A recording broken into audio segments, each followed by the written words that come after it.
Gently close your eyes.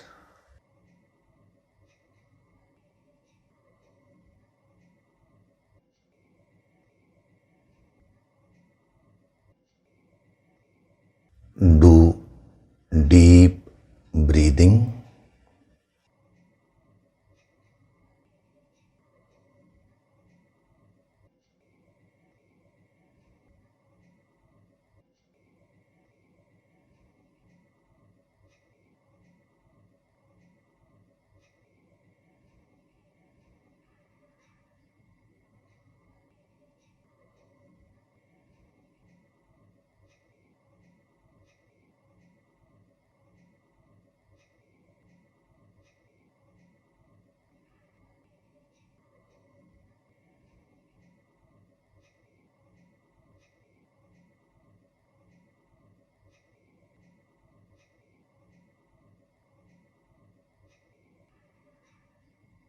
We'll chant Om once together. Synchronize the chanting of Om with your exhalation. Breathe in.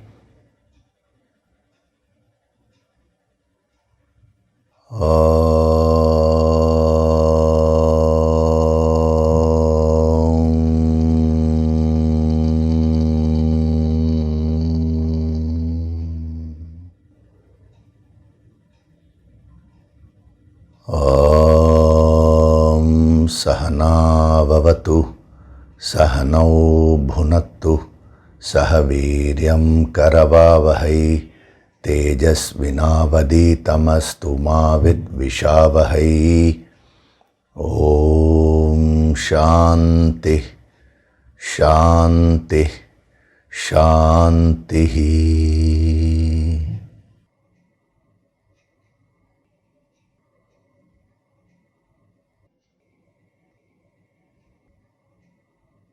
Gently open your eyes.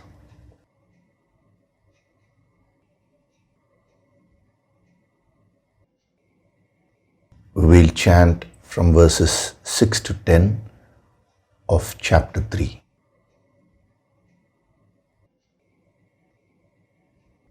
Karmendriyani sanyamya, Karmendriyani sanyamya, ya aste manasa smaran, ya aste manasa smaran, indriyartan vimudhatma, indriyartan vimudhatma, mithyachara sa uchyate, mithyachara sa uchyate, yastvindriyani manasa, yastvindriyani manasa, niyamyarabhate Arjuna, niyamyarabhate Arjuna, karmendriyai karmayogam,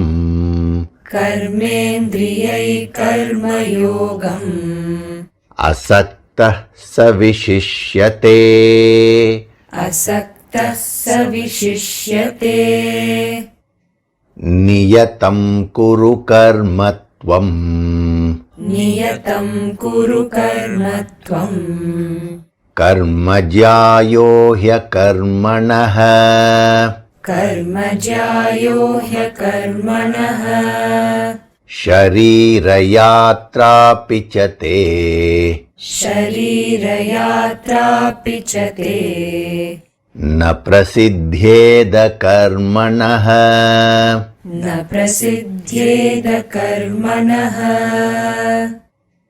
yajñarthat karmanonyatra, yajñartat karmanonyatra, lokoyam karma bandhanaha, lokoyam karma bandhanaha, tadartham karma kaunteya, tadartham karma kaunteya, mukta sangha samachara, मुक्तसङ्गः समाचर सह यज्ञाः प्रजाः सृष्ट्वा सह यज्ञा प्रजा सृष्ट्वा पुरोवाच प्रजापतिः पुरोवाच प्रजापतिः अनेन प्रसविष्यद्वम्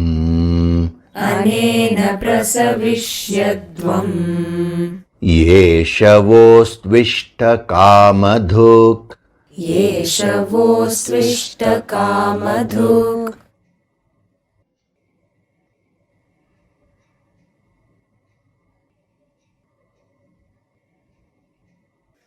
Hari Om, and a very good day to all of you.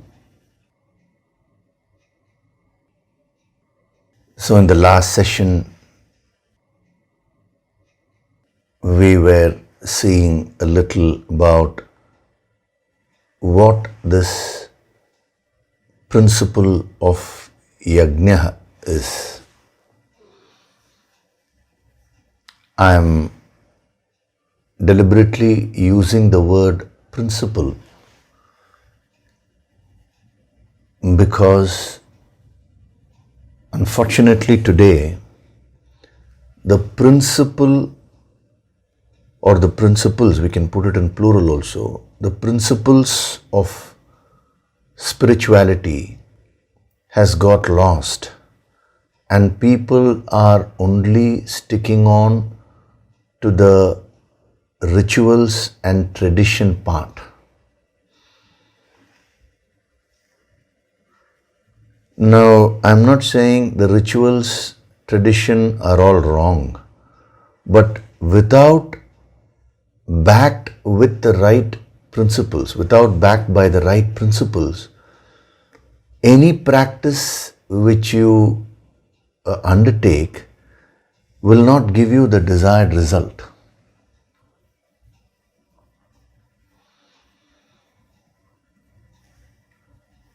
So, the ancient wisdom, the Sanatana Dharma, contains these two aspects. One is the higher principles of life. Now, these principles are based on the eternal spiritual laws, not man-made laws, but universal laws which never cease to exist.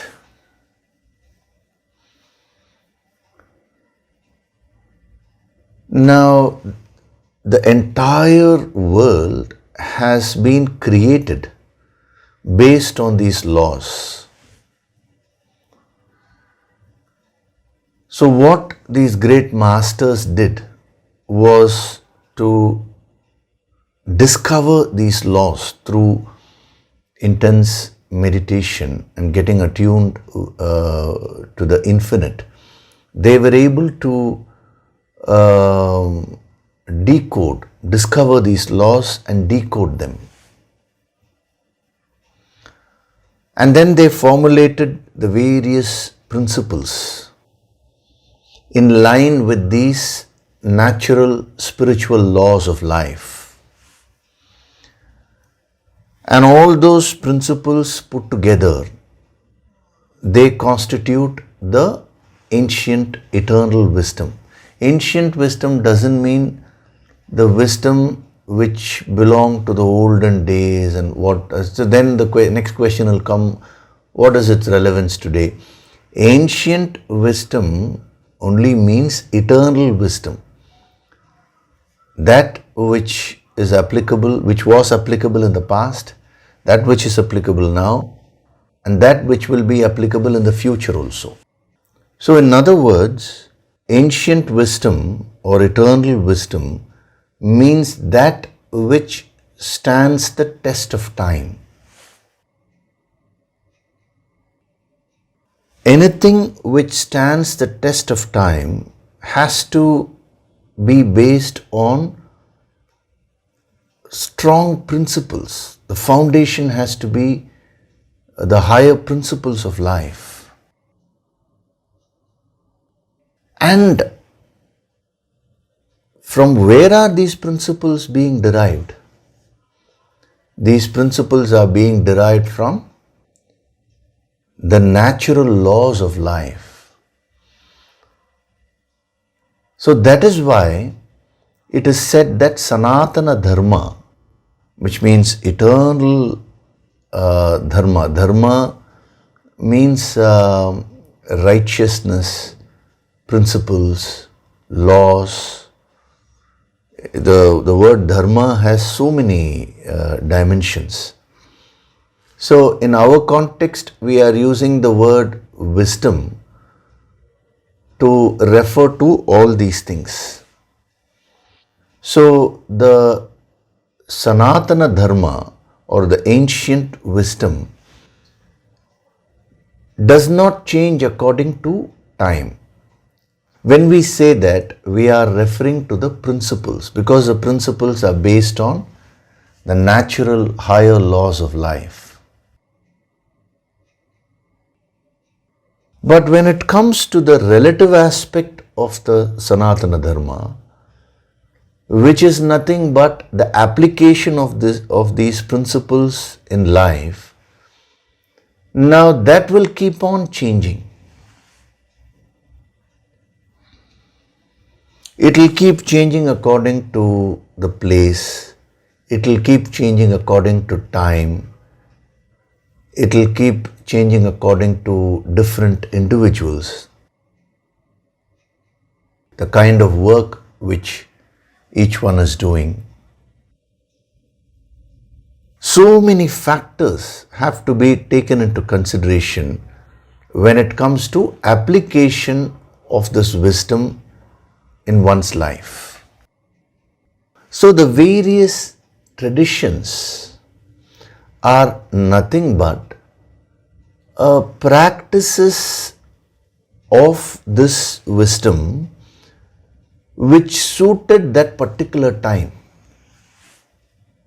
That particular time means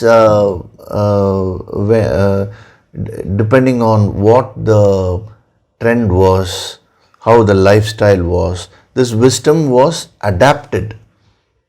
And then that became a particular tradition. Like this, there are so many traditions. They are called sampradayas. Sampradaya means, you can say, tradition. Somebody practices something and then the followers practice. It keeps on coming successively, and thus there is a sampradaya which is formed, a tradition is formed. Now, when it comes to these great masters, now they always say that don't get attached to the external practices. The practices can be changed according to the times, according to the place. Even some of these great masters, they kept changing their advice to students according to the nature of each student. It is very interesting. So all these things can be changed. That is why they say don't get attached to these things, but what you need to be attached to is to the set of eternal principles which are based on the natural laws of life.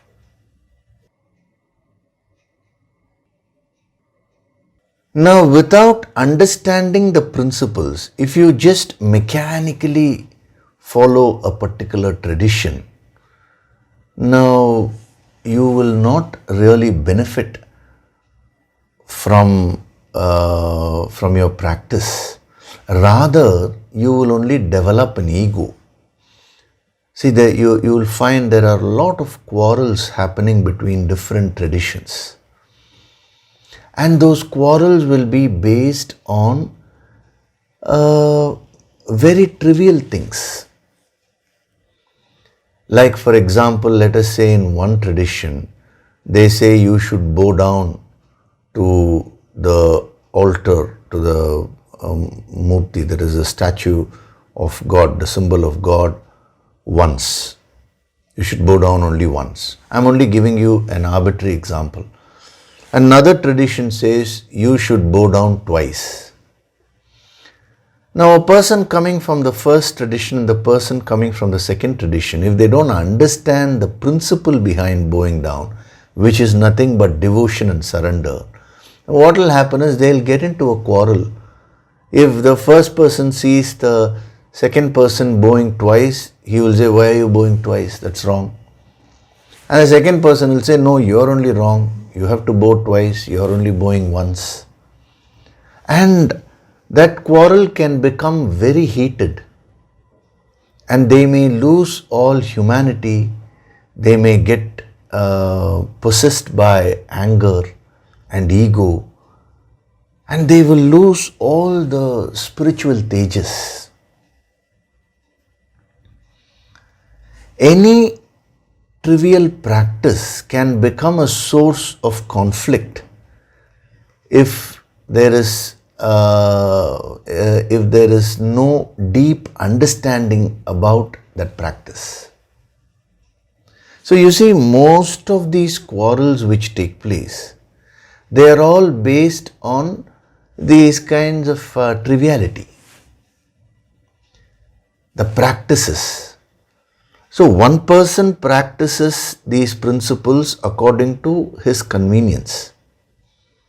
Now 100 years later, the whole situation may change.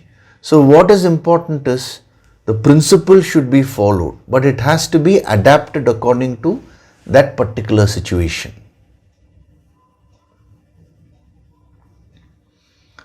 So last week I was telling you the Vedas have 4 parts.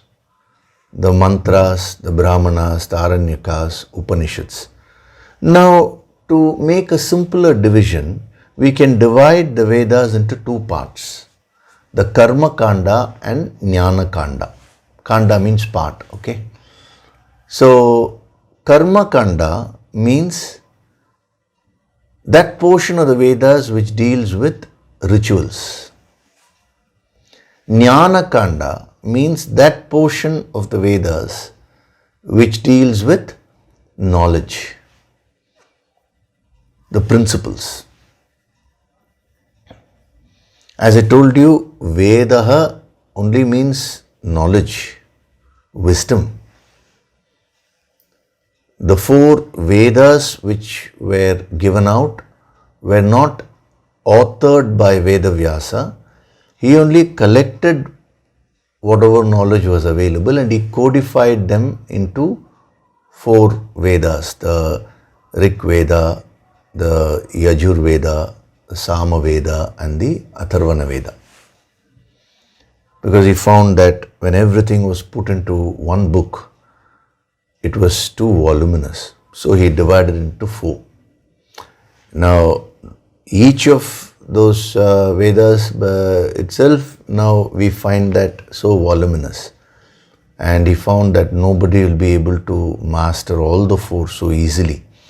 So he called 4 of his disciples, and to each disciple he taught 1 Veda. The funniest part is, the people who come in that lineage of that particular Veda, now today they claim themselves to be superior. They say, I am Yajur Veda, you are Sama Veda, and they again quarrel with each other. Not realizing that Veda means knowledge. How can you say this Veda is superior to that Veda and all that? See, once the ego takes over, there is no logic, no dimension, no direction. It always leads to quarrel only.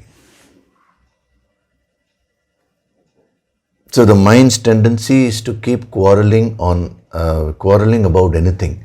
So even when it comes to the higher wisdom, people start quarreling. One small aspect they understand, in a limited way, and then they think that is the whole truth. So what each master did was, during his time, he made an attempt to give a set of practices which will suit that particular time, the particular place, or the particular set of people whom he addressed. And these practices were based on the eternal principles which were derived from the eternal laws of life. Now, let's say after 100 years another master came. Now, he said, no, these practices are now not required. They will not work because the situation has changed. So he said, these are the different set of practices which will work. Again, the practices may look different, but they are based on the same principles which are derived from the eternal laws. So like this, from time to time, the external practices were changed, but the internal principles remain the same. But in this long lapse of time, people today are not acquainted with these eternal principles of life. They are just mechanically sticking on to the practices. And then, as I told you, the ego takes over and the quarrel starts. Is this practice superior or that practice superior? There is nothing like that.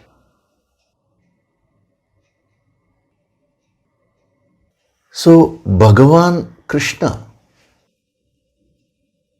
he is attempting to revive the age-old principle of yagya according to Arjuna's situation in the battlefield. See, this is a classic example of how a master functions. A master is one who is attached to the infinite, who is ever connected with the infinite. And from the infinite comes these natural laws, and from these natural laws, these eternal principles. So a master only deals with these. And according to the situation, according to the person to whom he is talking, he may adapt these principles and give a particular practice. So here, Krishna is facing Arjuna. Arjuna was a great warrior. He was the number one archer during his times. And the context is the battlefield. It's a righteous war they are waging. The opponents had assembled, not only the opponents, both sides they had assembled on the battlefield. And just when the battle was about to begin, Arjuna collapsed. He said, I'm unable to face my emotions. I'm going through so much of weak pity and a lot of emotions. I'm unable to handle them. I can't fight. I can't do my duty. As a warrior, his duty was to fight, especially since the cause was righteous. Now Krishna gave him the ancient wisdom, the eternal wisdom, the Sanatana Dharma, but not how it was given in the Vedas, not in that language, but he spoke the language of Arjuna so that he can understand. See, this is the adaptation. Language means, I don't mean the Sanskritam language. What is meant here is the style.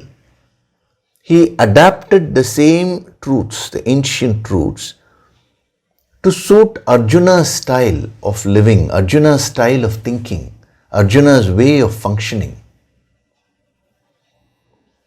So when we take this principle of yagya means sacrifice. Now Krishna is bringing that ancient principle of yagya, and he is teaching Arjuna how to practice that principle of yagya in the battlefield right now. If you do that, Arjuna, it will help you.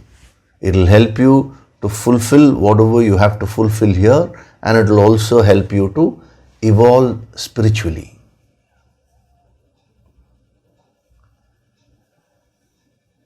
Now, not only the principle of yagya, the entire ancient wisdom should always be adapted to your present situation. This is the first thing which you need to understand. What is my situation today? How can I practice this wisdom in my life? If you are a good sadhak, you will focus on that. You will not try to fit your life into some practice in a fanatic way. Rather, you will try to fit in your life to the ancient principles and see which practice will suit in this particular context.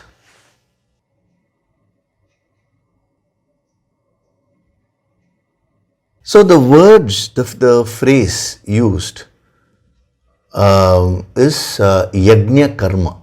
I'm talking of during the Vedic times. They use the phrase yagya karma. Now the word yagya is derived from the dhatu, the root yaj. Yaj means to worship, to sacrifice. First we will see, we will stick to sacrifice, and then the other dimensions also we'll see. So yagya, how was that word itself formed? Yaj bhavena yagya. That is the very definition of the word yagya. Yaj means sacrifice. Yaj bhavena yagya. When you add na to it, it becomes yagya. So, yagya karma means any karma which is performed with yaj bhavena. That is, yaj bhava means attitude, your intention, your thoughts, your emotions, everything put together, your intentions, that's what is called as bhava or bhavana. So any karma which is performed with yaj bhava, the bhava of sacrifice, the bhava of worship, that was called yagya. This is the original meaning of yagya.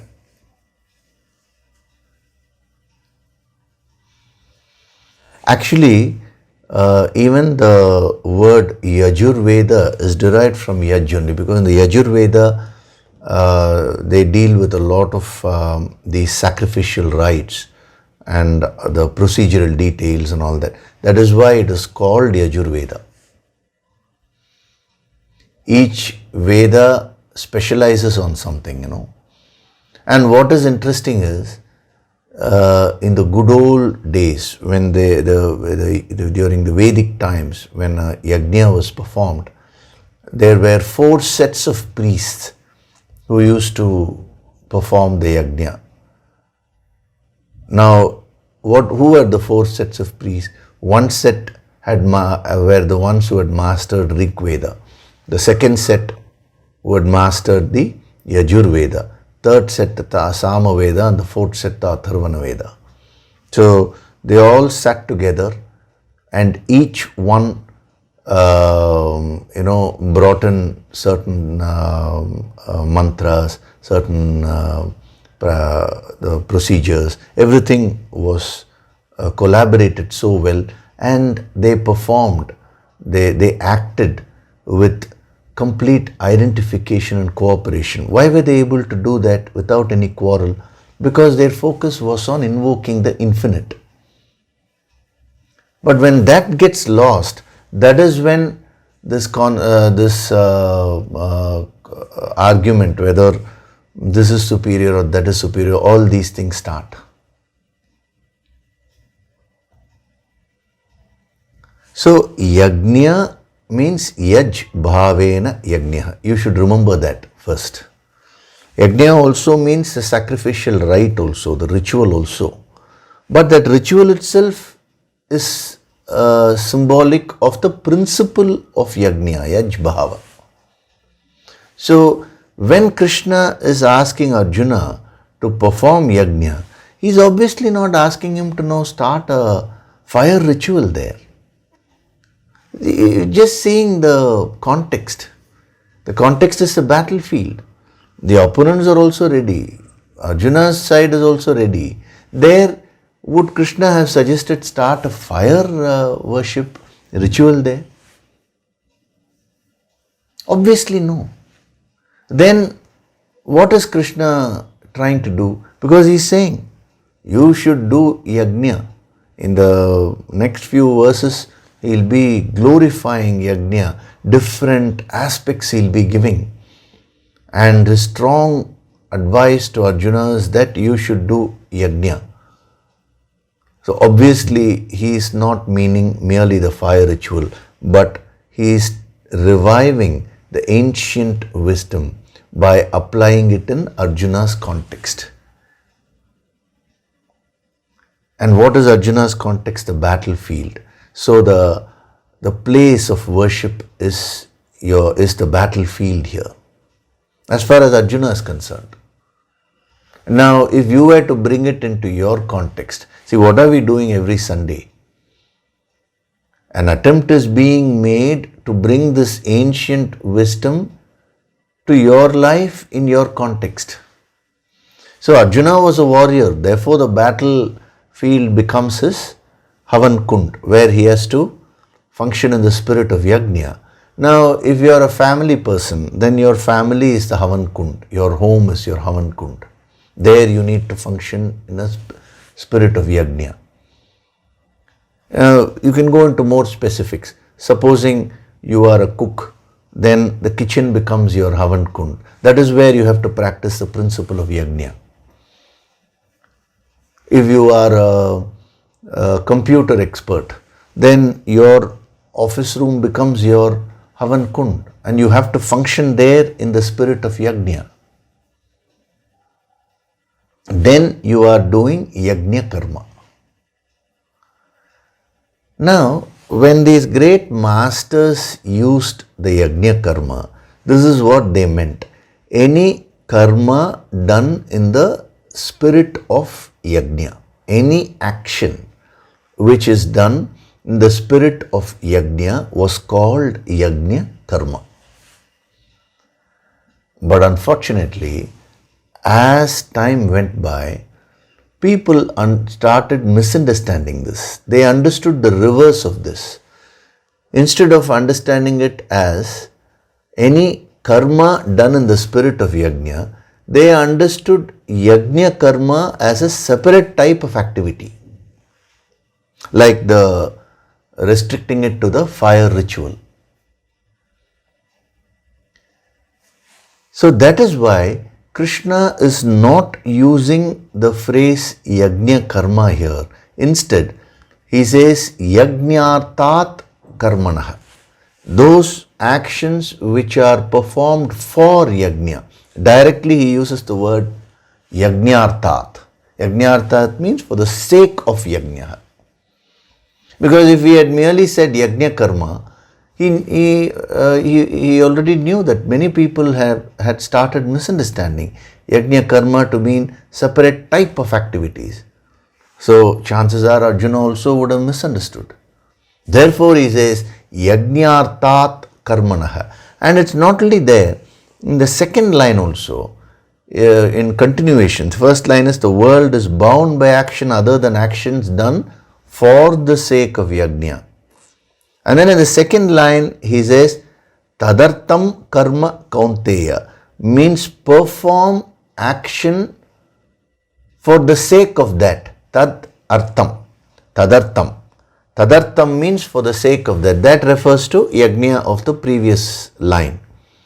So he is again using the word artam to emphasize on this point, that I am not meaning a separate type of activity here.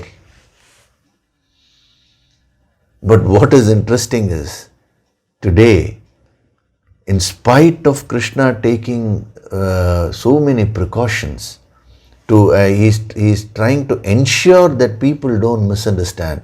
Yet, today people have misunderstood this whole thing as a particular type of action. These masters have taken a lot of precautions, but in spite of all that, the mind which is riddled with ignorance and which is prompted by the ego can misunderstand everything. The entire ancient wisdom has been misunderstood. Instead of applying it in the context of your present life, you're bothered about the practices which happened thousands and thousands of years ago. So as a sadhak, now here is an opportunity to apply this yogic approach into your life. How? Start focusing on the higher principles of life first. So in these few verses, we will see the principle of yagya and how you can apply it in your life. Actually, throughout Krishna's life, this is what he demonstrated. In his village, town, they had this ancient custom of worshipping Lord Indra, the rain god. So now Krishna questioned that. He said, why should we worship some Indra? Instead, let us worship the cows, let us worship the Govardhana mountains, the hills, because they were all cowherds. So he said, this is what is our bread and butter. The cows are grazing in the hills, and that's how we are sustaining ourselves. So work is worship. Let us do the puja or the rituals towards these. Of course, the whole story is there where the Indra got angry and he sent thunder, lightning and so much of rain and all that, and then Krishna protected by lifting the Govardhana hill. This is that story part. Very, very interesting. I'm not getting into the whole story here, but just that part, that incident where Krishna questioned the tradition. Questioning doesn't mean going against tradition. He revived the true spirit of the tradition by applying the ancient principle in that particular context. See, there are two ways of questioning, even when it comes to tradition. One way is simply questioning for the sake of questioning in an arrogant way. That was not Krishna's idea. He was only saying, you are practicing something mechanically without understanding the purpose. Whenever a master finds that people are attached to a particular practice without knowing the deeper principle, then he came down heavily upon that. He said, this will not help you. You go back to the principles and see how you can apply that in your life today.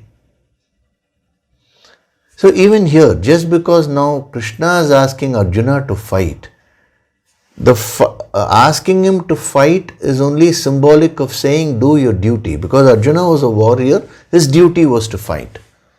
So if you want to practice that, go to the principle which is doing your duty. Find out what your duties in life are and do. Then you are practicing the message which Krishna is giving.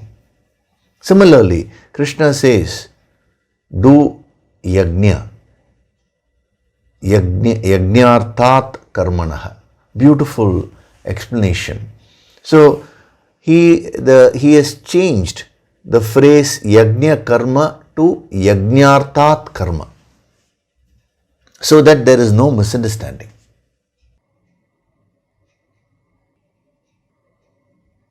By using the phrase yajnartat karmanaha, he is actually explaining what is the true meaning of yajna karma. So anything in life, if you do it in a spirit of worship and sacrifice, then you are performing yajna. So right from morning till night, you are engaging yourself in so many activities. Now if you do that in a spirit of worship, in a spirit of yajna, then that becomes the greatest sadhana. Instead of the karma binding you, instead of the action getting you into bondage, it will start freeing you. Action by action, you can actually free yourself.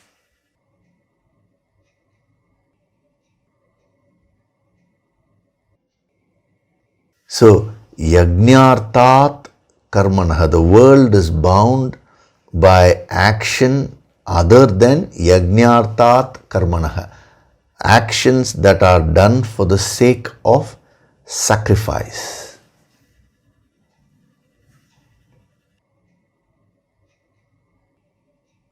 In simple words, what a brilliant exposition of this ancient principle. So, what does this yajna actually mean? We'll come to the fire ritual later, because in the next verse and all, we'll anyway be dealing with that, the application of the meaning of the fire ritual in your life, and how do you achieve success, how do you achieve peace in the world, and how do you also attain the highest peace. All these things have been covered. We'll be coming to that.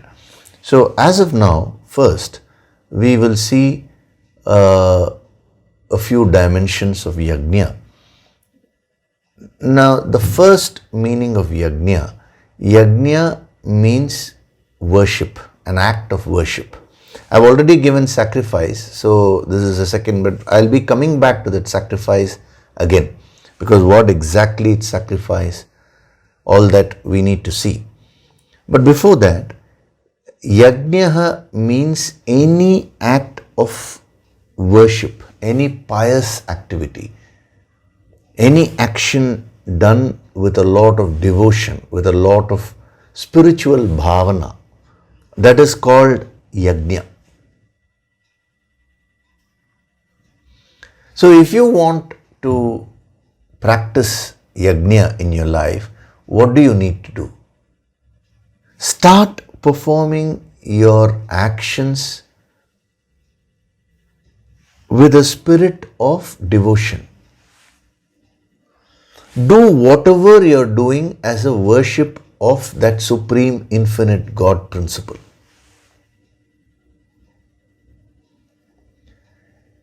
That infinite reality is there, which is supreme. And from that infinite reality, this entire world has been created, including you. And now when you are doing your activities, instead of merely getting lost in those activities, if you can keep one part of your personality pegged to that infinite God, and then if you perform your activities, then that becomes yajna. I am first giving you the highest meaning of yajna, and then we will come to the relative applications also. So whatever it is that you're doing, if you can recognize the backing of the infinite, without that infinite reality, nothing can happen in the world. If that wisdom, if that principle is absorbed by you, then as you are acting in the world, one part of your mind will always keep offering it to the infinite, to God. And the more you do that, the less you will be bound by the karma which you're doing, by the action which you're doing. So in Arjuna's case, what is Krishna asking him to do? I mean, if it's possible, if you're at that level, you can definitely practice it. At least to whatever extent you can, you should make an attempt. So how can Arjuna practice this? I am a warrior. I have a duty to fight for righteousness. And here is a righteous war where I am participating. I am playing a major role. Now God has given me this role. Now let me just offer my efforts, offer this activity to the infinite and function to the best of my ability.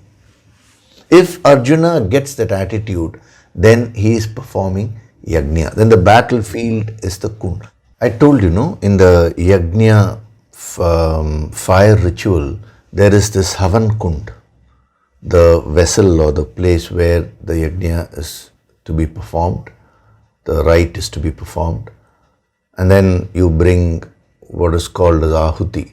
Ahuti means your offerings, oblations, and you offer it, and the fire god shoots up. You get the divine blessings. This is the ritualistic part. Now, the application of this in your life is converting your field of activity into the Havan Kund. In Arjuna's case, it's the battlefield. So in your case, your whole life is your Havan Kund, is your field of activity. Within that major field of activity, you may have many pockets like office, home. Each one becomes a small place of worship. And if you offer your actions, whatever you need to do, whatever activities you're performing, to the infinite, then it becomes a practice of yagya.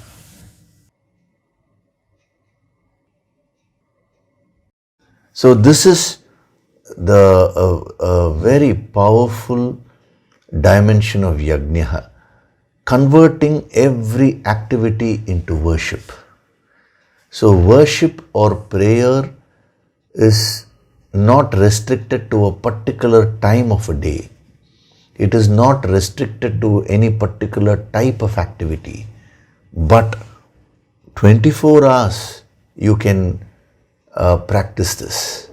Anything which you do can be converted into worship.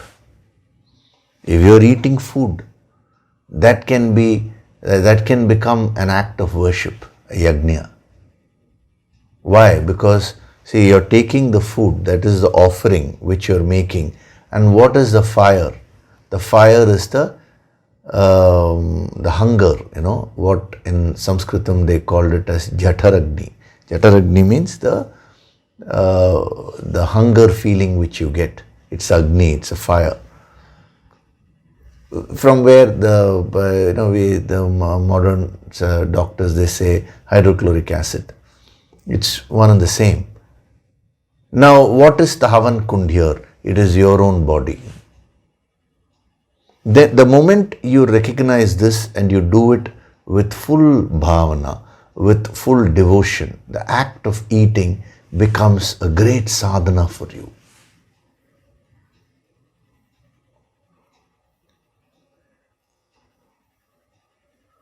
You're going to office and working. Again, if you consider the office as your temple, as a place of worship, and you do every activity with a spirit of surrender to the infinite, then that becomes a great sadhana for you. With that, you will start growing spiritually. Incidentally, you will also achieve great heights in the world. You will achieve a lot of success, but at the same time, you will also grow spiritually. You're a family person. You have a family. You have a husband or wife. You have your children. You have your parents. Now, the house becomes the field of worship. Whatever roles you need to play as a husband, as a wife, or as a father, mother, as a son or daughter to the parents, whatever it is, the roles which you are playing, they define your activities. So when you're doing those activities, you do it in a spirit of devotion, in a very pious way, by surrendering it to the infinite.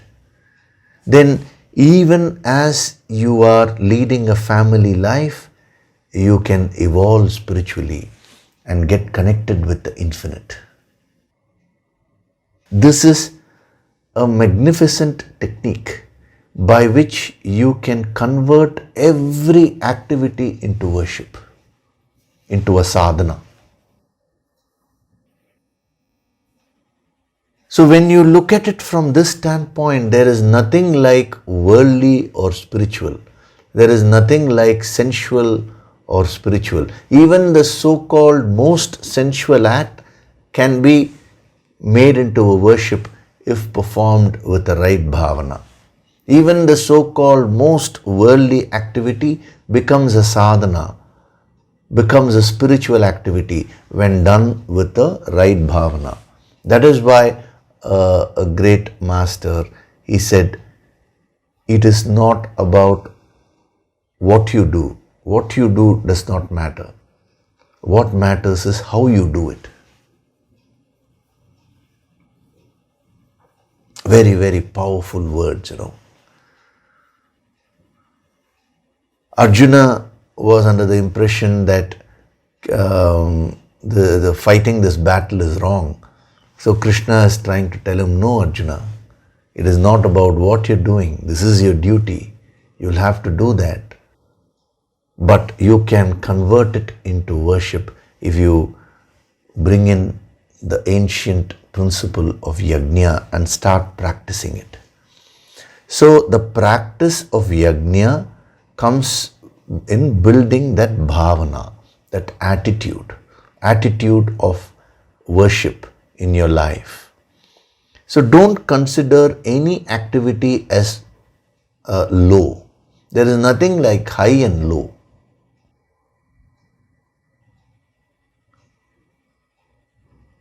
For example, the act of giving this particular discourse, you may say it is a very spiritual activity. Not necessarily. It all depends upon the attitude of the speaker. If it is given out for selfish purposes, then how can it be a spiritual activity? Another person may be doing a so-called ordinary activity, but that will become very highly spiritual if he or she brings in that yaj bhava, that bhavana of yagya. So according to your nature, according to your swadharma, according to what constitution you are made of, now you are naturally capable of doing many things. You have many skills. You can be successful in many activities.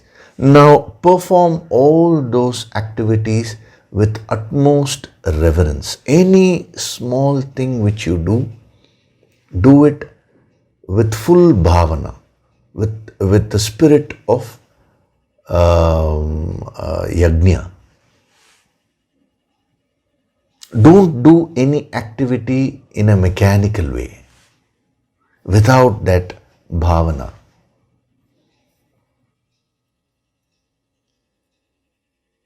Yatha bhavah tatha asi. As your bhava, your attitude, so are you. And so will be your life also. There is no end to keep complaining. This is not okay, that is not okay. But what these masters are saying is, what is not okay is your own bhavana only. Change that, then you will find your whole life has changed for the better. So, to the extent you can practice this, start practicing it from this moment. Right now you're listening to this. Start practicing it now itself. Because if I ask you, so are you ready to practice? You will say yes. From when are you going to practice it? From tomorrow, sir. There itself you will start postponing. Not from tomorrow, from today, not from today, right now. You are right now listening to this. Listen to it with full bhavana, with full devotion. Then the act of listening to this discourse will become a sadhana for you. If you are going to sit and mechanically listen to this, then it is not a sadhana for you. After the session is over, you may write down the points, and you're doing that. Many of you, many sadhaks are putting it in the comment section. Whatever points you have grasped. Some people put many points. Some people just put one or two. It does not matter. Whatever points inspired them, they put down something. Now when you do that, again, do it as worship. Do it with that utmost sanctity, sacred bhav. It's a very sacred activity. Everything, thereafter you go and you may have food. Now, in our ancient wisdom, we use the terminology Anna Lakshmi. We say Annam, food, is a form of Lakshmi, is a form of wealth. Because food can be obtained only with wealth. So the moment you divinize that, then that becomes a sacred spiritual experience for you. When we had the Om Saravana Bhava Dhyana release, this was the month of February, I had put it as the divine launch of Om Saravana Bhava Dhyanam. Now it is not merely a divine launch of Om Saravana Bhava Dhyanam. Every activity of yours should become a divine launch, as it were.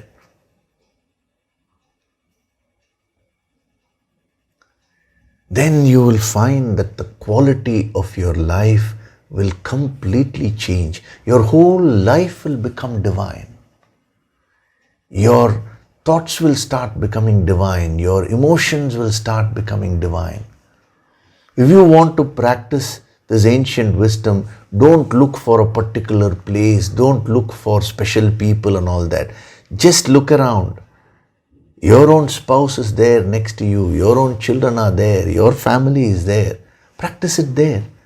Function there with full bhavana, love, unconditional love and devotion.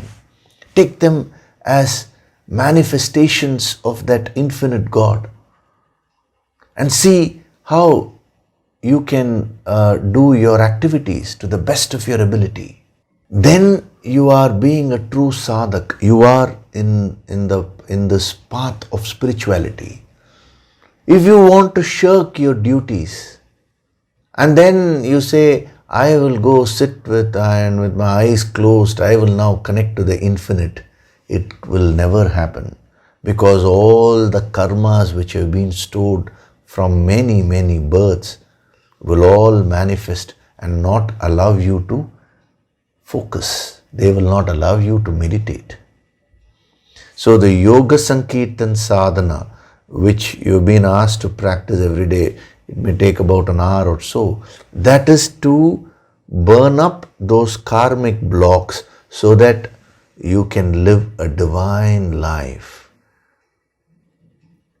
Divine life means living your life with a divine bhavana, in the spirit of yagya, as Lord Krishna gives.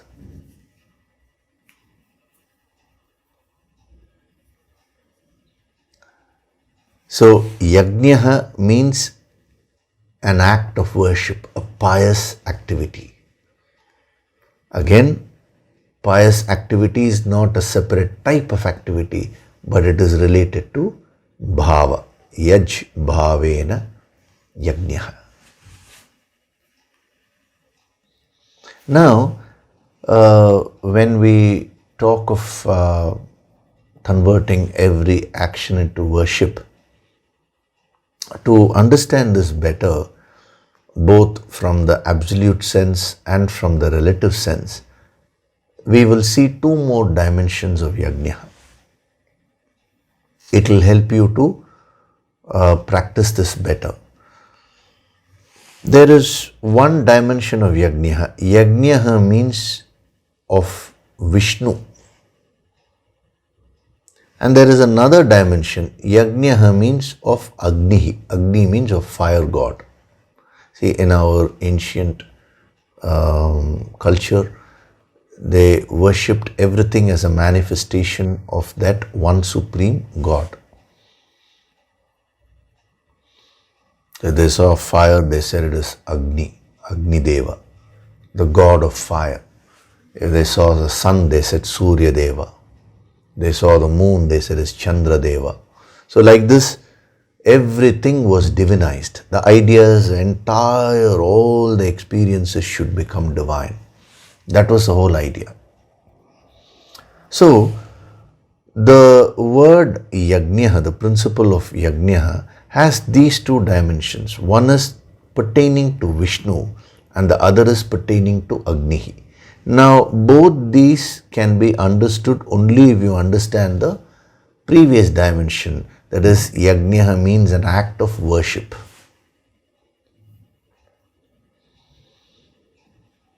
What is the meaning of Vishnu? Vishnu is derived from its root vish. Vish means pervading everywhere, surrounding and pervading everywhere, all pervading. So Vishnu represents that all pervading infinite reality. Sometimes the word Vishnu will be used, sometimes the word Shiva will be used. They are all different manifestations of that one supreme reality, formless reality. So that supreme infinite power which is pervading everywhere, that is called Vishnu. That was represented in a form as Lord Vishnu, but you need to go beyond the form and recognize the formless reality which the form represents. Again there, due to the play of ego, people start fighting. Is Vishnu superior or Shiva superior or Ganesha superior? What is all this quarrel? To a yogi, these questions are so meaningless. When everything has come from that one infinite reality, what is there to quarrel? You don't have time for all this. See, a person who is a sadhak will not have time for all these kinds of pettiness. It is only when you don't have a purpose in your life that you will get involved in all these arguments and these kinds of petty quarrels. But a true sadhak will not waste his or her time in all this, because you will have to conserve all that energy. You require that much of energy. That is called tapas. And you need to direct it towards the higher. So don't waste your time on all these things. Focus on the infinite, because that is your purpose in life. So Vishnu means that supreme power, formless reality which is all pervading.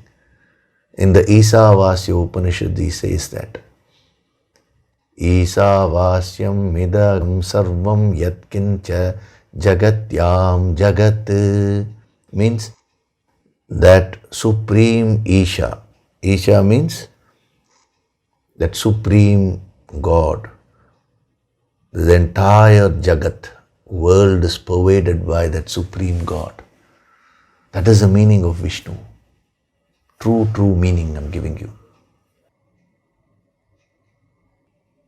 So if you want to convert anything into worship, they say offer it to that supreme formless reality. And where is that supreme formless reality? You get the answer from the word Vishnu itself. Vish means to pervade everywhere. That supreme God is present everywhere. Don't be confused. Don't think that God is present only in a particular place of worship. Only in a particular time the worship has to be done. There is nothing like that.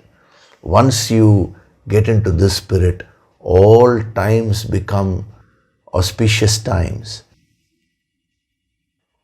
So you can convert every activity into worship when you start recognizing the presence of God everywhere. God is not confined to any particular place or time, or God is not a prerogative of any particular person. There is nothing like that. The sun belongs to everyone. The entire nature belongs to everyone. If something relative like the sun, the moon, the stars, the entire nature belongs to everyone, what about that supreme formless reality? There is nothing higher or lower in that dimension. The infinite dimension brings that equality. It is meant for everyone. It is meant for you. Who is preventing you from getting connected? The ego in you is preventing you. The ignorance is preventing you. So do your sadhana and start recognizing that infinite supreme reality, that Vishnu, that supreme power within you and everywhere outside you. Then every activity which you do will automatically become a worship. They say, no, work is worship. It's a very, very powerful principle.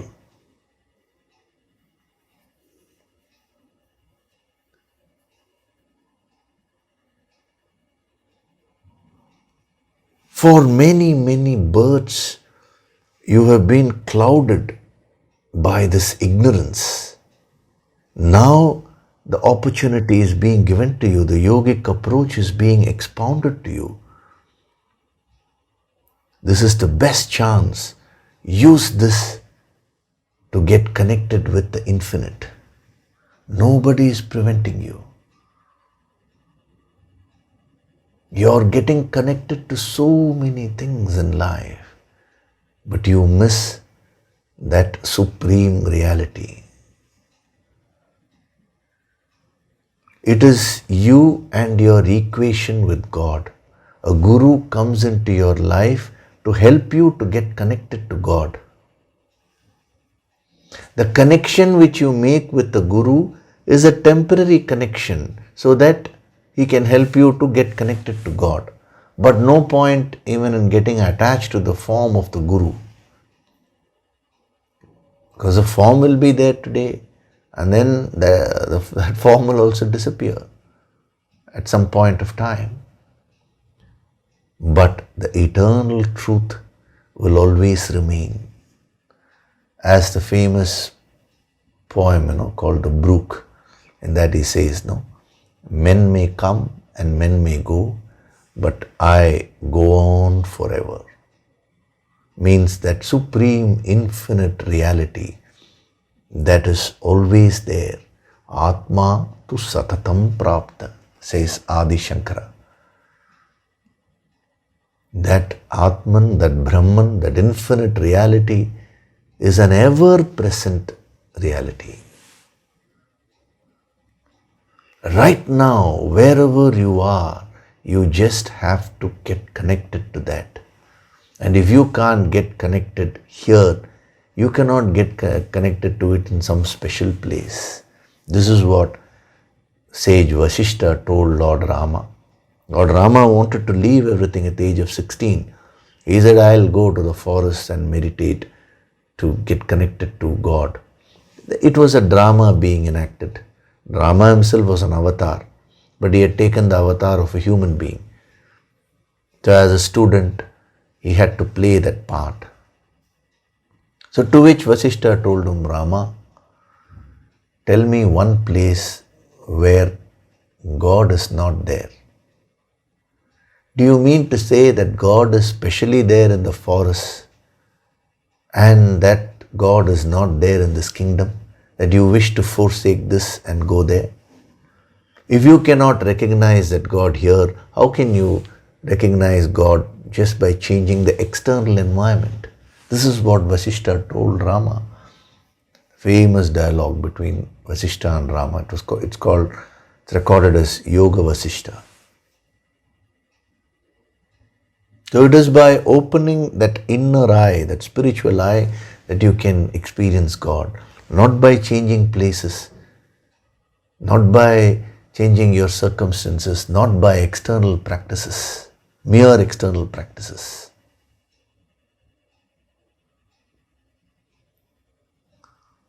So, yajnarthat karmanaha. Karmanaha refers to each and every activity which you are doing today.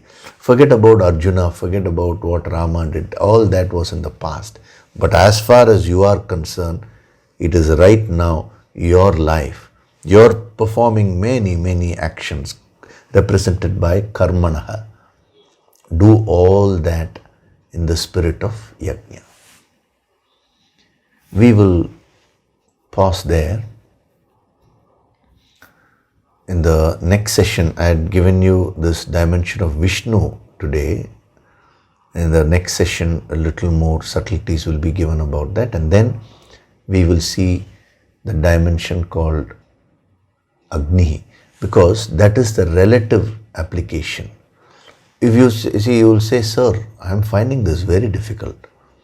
How do I remain connected with that infinite 24/7? I am finding it impossible. My mind is going here and there. What to do? That is where the relative application of this principle of yagya comes. We will see all that in the coming sessions. The beauty of this ancient wisdom is that, as I told you, it gives you this wisdom from the absolute level, and it also reaches you at your level. The wisdom is also can be understood and practiced from a relative level. So then it becomes very relevant to you. Okay? So before we do the Nididhyasana meditation, I will just take up one question.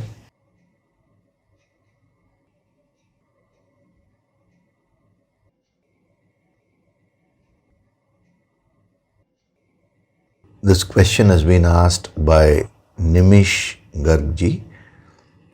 Guruji, during the Sunday session on 10th March, you introduced us to the cycle of 7. I think you're referring to how the psychic impressions or scars are formed. I told you Sapta Sapta, 7/7, 7 seconds, 7 minutes. It gradually goes into the deeper layers. So this morning I got angry with a person and angrily talked to him. Within a couple of minutes I realized the mistake. What should I have done after the realization to reduce the impact of this karma? Realization created guilt. How to release this guilt? Should I go and find the person and say sorry? Since karma is already done, is there a way to neutralize its consequence? Thank you for making our lives better. With lots of gratitude, Nimish Garg. It's a very good question. I'll briefly answer this now. Anyway, a lot of points will be given in the coming sessions which will also address this question in greater detail. See, this principle of Sapta Sapta was introduced to you just to make you understand how your reactions to situations, your actions, all these have consequences, how they form impressions in the deeper layers of your personality, how they settle down as karmas. And then those psychic impressions start controlling your behavior, and they also start controlling the circumstances.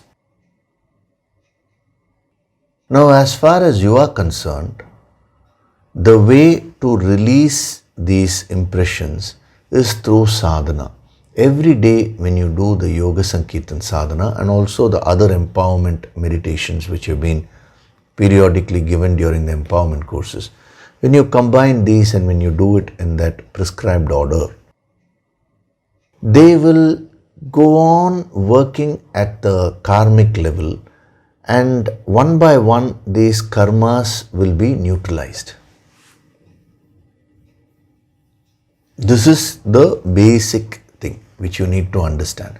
As long as you're doing your sadhana on a daily basis, the karmas or the impressions will be slowly burnt up. And when you come for the empowerment courses, the burning up of karmas will happen at a very high pace. The intensity will be very high. You can't quantify it. 1,000 times more, million times more, that also yes. Infinite times more, we can say. Now, apart from this, on a day-to-day basis, if you start analyzing each and every activity of yours, am I now forming an impression or not, then you will not be able to function normally.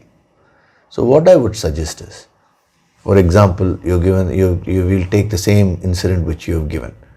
This message is not only to Nimishji, but it's for all the sadhaks. Okay, you react in anger to a person. Now later on you realize I need not have done that. Now if you form a guilt based on that, that is a fresh karma which you're creating. So what should you do? In the next sadhana session, just bring that intention to release this incident. And as you are doing the Yoga Sankirtan sadhana, you bring that incident to your mind and do deep breathing. When you keep doing the deep breathing and you're connected to the Guru Shakti, it will automatically get released. That is the simplest way to release these kinds of karmic impressions on a day-to-day basis. Instead of sitting with it and feeling guilty, you should do the sadhana and release it in a spontaneous way. So as far as should I find that person and say sorry and all that, if you want you can do that, but that is not required. See, once you have realized your mistake, during the sadhana time, after the Yoga Sankirtan is over, or if it comes naturally with energy flow during the Yoga Sankirtan sadhana also, you can just say sorry to that person's soul. You can just bring that person to your mind and say, I'm very sorry for having done this. Now that energy will reach the person. See, it's whether that you need not be bothered whether the energy will reach that person's soul or not. It will. But the whole idea here is the energy of sorry which you are bringing in will neutralize the impression which you have created for yourself. Otherwise, see, it becomes impractical. You would have done some mistake or other with respect to everyone. Are you going to remember all that and keep going and saying sorry to each and every person? Then the whole life will go away in that. So, it is in building that bhavana that you can do it. See, that way, same thing. Even gratitude. Oh, should I keep thanking each and everyone? One person has asked me that. So, how much have I been receiving every Sunday and from these empowerment sessions? Even 24 hours is not enough to keep on saying thank you, thank you, thank you to you, he's saying. You don't need to do that. The basic bhavana of gratitude should be there. And when a situation comes, that may manifest. So whether it is asking for forgiveness or whether it is forgiving others, somebody may have hurt you. Unless you forgive that person, you can't be peaceful. Similarly, being grateful. All these things can be practiced in a simple way by bringing that energy during the sadhana and offering it mentally. This is the simple yogic way of removing your guilt. Is that clear? So you practice that, and if you have any further clarifications, feel free to ask. Anyway, you will be getting the answers in these sessions. Okay? So now we'll do the Nididhyasana meditation. Gently close your eyes.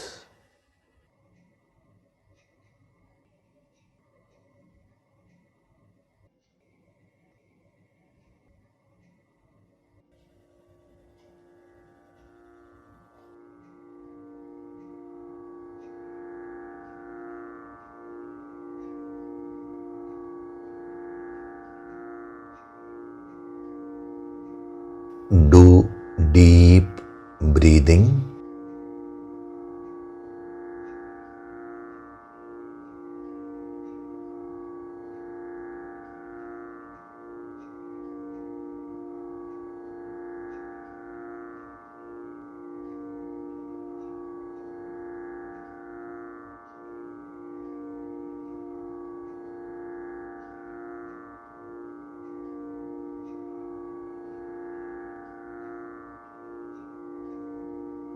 With every breath, I am becoming more and more relaxed.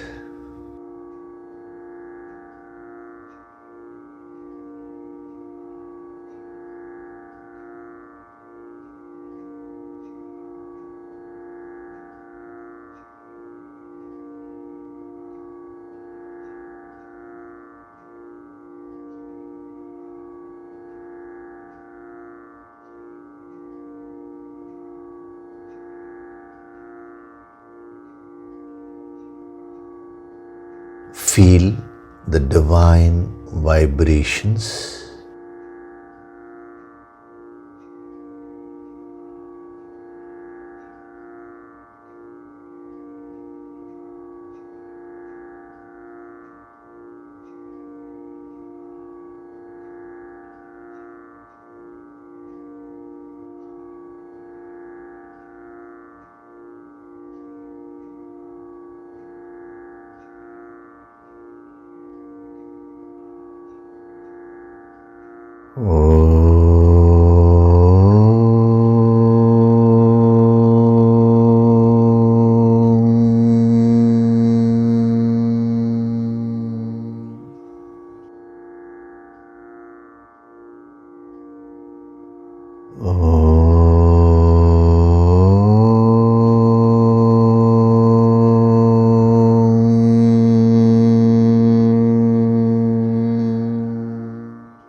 With every breath,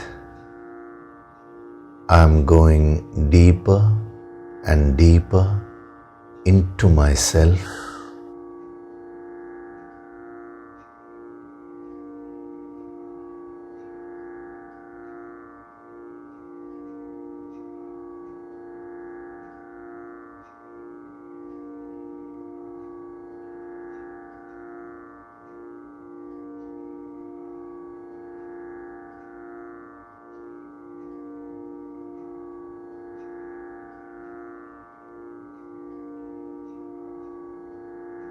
Beyond this physical body, beyond these various emotions and thoughts, lies that supreme infinite reality.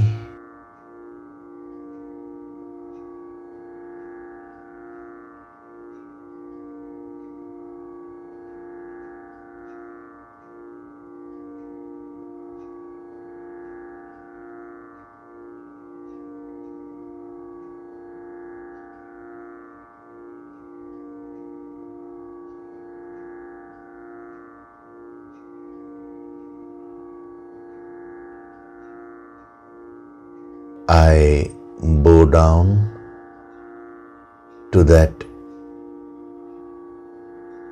infinite God principle which is present everywhere.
From this moment onwards, I choose to perform each and every activity of mine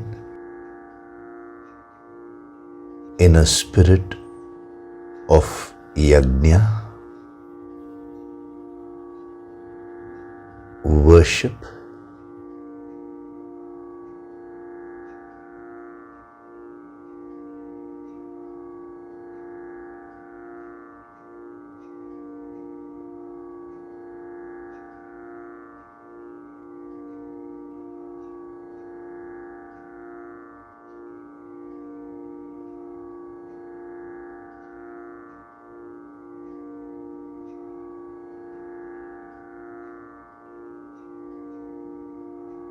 I am Swayam Prakashit, self-illuminating.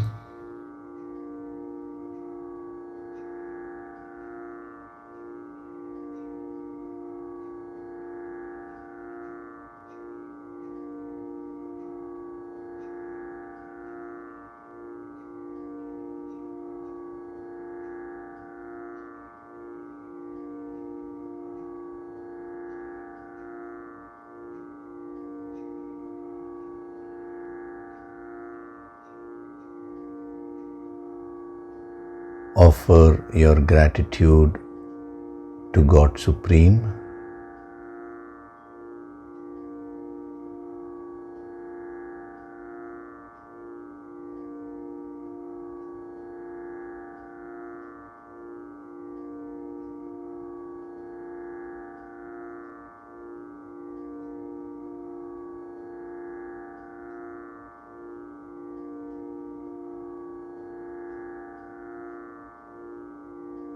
Offer your gratitude to your Guru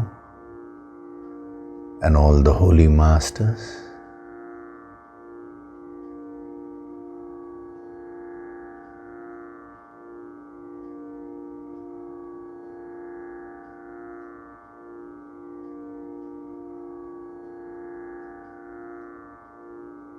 Slowly come back. Wriggle your fingers, your toes, Rub your palms together to create a warmth.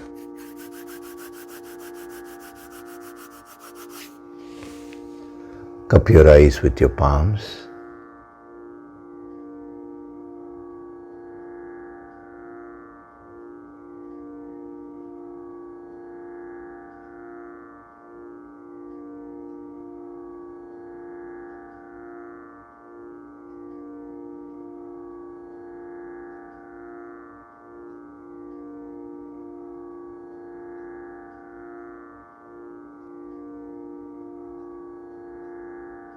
Gently rub your eyes, cheeks, forehead, top of the head, back of the head and neck. Slowly open your eyes.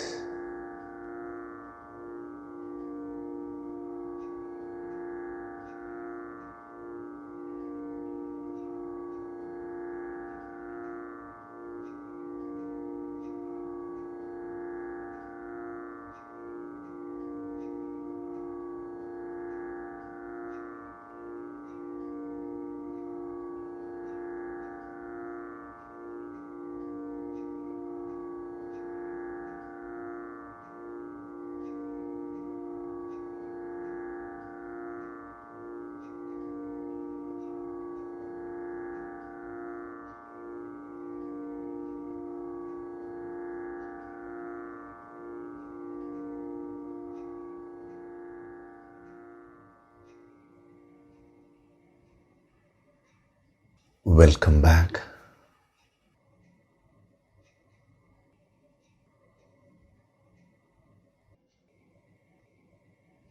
So we had a very powerful and inspiring session today. Why is every session so inspiring? Because these are the words of Lord Krishna, who was the Purna Avatar.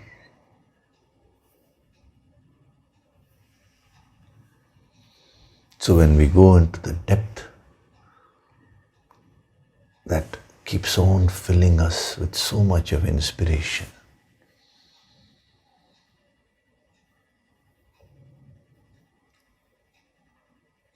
So as I told you, you reflect on these points and see how you can practice it in your life. Don't put pressure on yourself to practice this. Practice it in an easy way to the extent you can. To the extent you are unable to practice, don't worry. That is why the relative aspects of this wisdom is also being given. That you will be able to practice. We'll be seeing that in the coming sessions.